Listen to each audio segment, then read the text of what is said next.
সাপ্তাহিক ছুটির দিন শুক্রবারের সকাল 10:38। রাজধানীর বেশিরভাগ মানুষই তখন ঘরের ভেতরে। এমন সময় শুরু হয় তীব্র ঝাঁকুনি। চারপাশে মানুষের আতঙ্কিত চিৎকার, ছোটাছুটি আর সবার আতঙ্কিত কণ্ঠে একটাই শব্দ, ভূমিকম্প। ভূমিকম্পটির উৎপত্তিস্থল ছিল নরসিংদীর মাধবদী এলাকায়। আবহাওয়া অধিদপ্তরের দেয়া তথ্য মতে রিক্টার স্কেলে ভূমিকম্পটির মাত্রা ছিল 5.7 আর ভূগর্ভের মাত্র 10 কিলোমিটার গভীরেই ছিল এর উৎপত্তিস্থল। মাঝারি মাত্রার ভূমিকম্প হলেও দেশের অভ্যন্তরে উৎপত্তিস্থল হওয়ায় ভূমিকম্পের কাঁপুনির মাত্রা বেশি অনুভূত হয়েছে। আর সেই ভয়ানক কাঁপুনিতে আতঙ্কিত মানুষ নেমে আসে রাস্তায়। রাজধানীর সকল সড়কেই নেমে আসেন অগণিত মানুষ।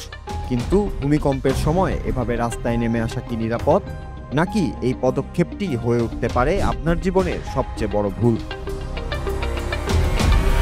ভূমিকম্পের মুহূর্তে মানুষ স্বভাবগতভাবে দৌড়ে বাইরে বের হতে চায়, কারণ মানুষের মস্তিষ্ক তখন ফাইট অর ফ্লাইট অবস্থায় চলে যায়। কিন্তু বাস্তবতা হলো ভূমিকম্পে সবচেয়ে বেশি মানুষ আহত হয় ভবনের ভেতর ধ্বংসে নয়, বরং বাইরে বের হওয়ার সময়। সিঁড়িতে হুড়োহুড়ি, লিফটে আটকে যাওয়া, ভবনের বাইরের দেয়াল বা কাঁচ ভেঙে পড়া, এসবই মৃত্যু ঝুঁকি বাড়িয়ে দেয় কয়েক গুণ। বিশেষজ্ঞরা বারবার সতর্ক করে বলেছেন, ভূমিকম্প শুরু হলে বাইরে যাওয়ার চেষ্টা নয়, বরং যেখানে আছেন সেখানেই নিরাপদ ভঙ্গিতে আশ্রয় নেওয়া জীবনের সবচেয়ে বড় সুরক্ষা। ঢাকার মতো ঘনবসতিপূর্ণ নগরে বিষয়টি আরও ঝুঁকিপূর্ণ। আশেপাশের ভবনগুলো কাছাকাছি থাকায় যে কোনো সময় উপরের দিক থেকে পড়ে যেতে পারে কাঁচ, সাইনবোর্ড, প্লাস্টার, এমনকি এয়ার কন্ডিশনারের বাইরের ইউনিটও। রাস্তায় নামলে গাড়ির ধাক্কা, বিদ্যুতের তার এবং মানুষের চাপাচাপিও বিপদ বাড়ায়।